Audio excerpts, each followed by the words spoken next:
Mga kababayan, basta-basta lamang po ba kayo naniniwala sa isang survey? Lalong-lalo na po yung mga survey na inilalabas po sa mga nasyonal na pahayagan at sa mainstream media katulad ng TV, television na napapanood po natin na si ganito, si kandidatong ganito ay ika number 7, ika number 8 at ang iba dyan pasok na pasok sa survey na wala namang ginawa sa kanilang panunungkulan. Ang iba ay tagabutas lang ng upuan at pasok pa sa Magic 12 at ika number 6 pa para namang niluloko na po tayo mga kababayan. Niluloko na po nila ang taong bayan.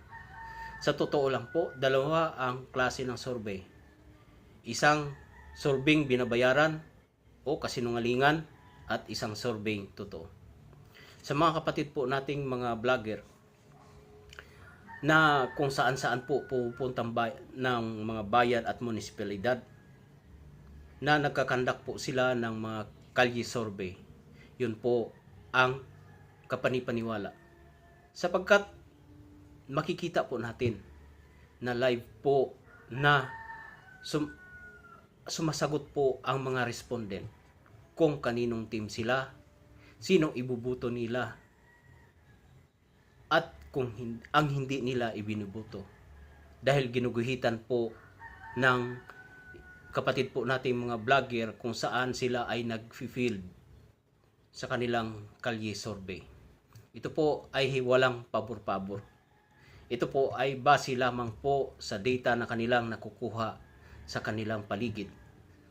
Ang iba po ay naglalakbay pa mula po sa ibang dako para lang po magkandak ng ganito.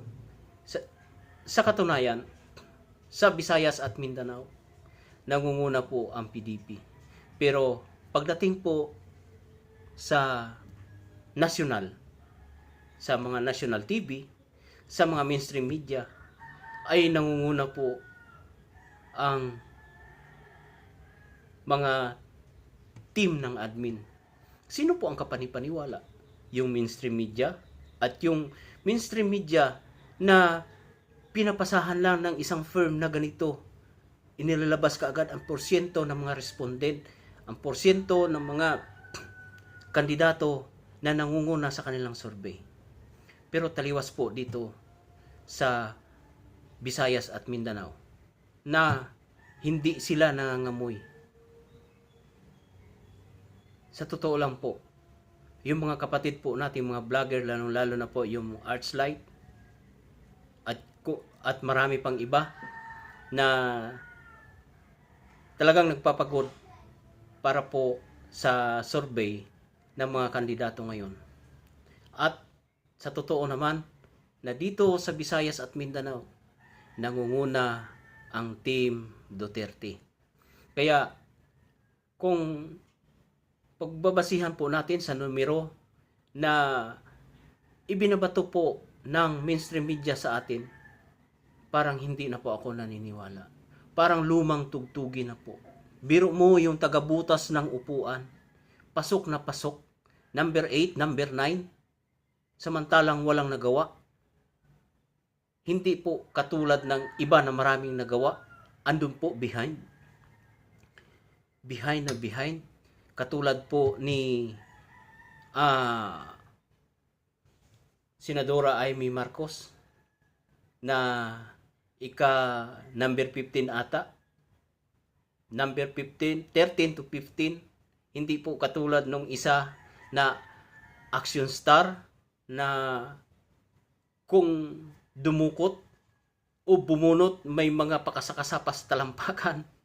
Pero pupasok sa number 8, number 7, parang hindi po kapanipaniwala. Bakit dito sa Cebu? Sa buong Mindanao, hindi man lang nangangamoy. Hindi ba nila isinasali yung mga respondent nila dito sa Visayas at Mindanao kung sinong nangunguna? Sa NCR lang po ba sila kumukuha ng mga respondent nila para sabihin na pasok si ganitong tarpulano sa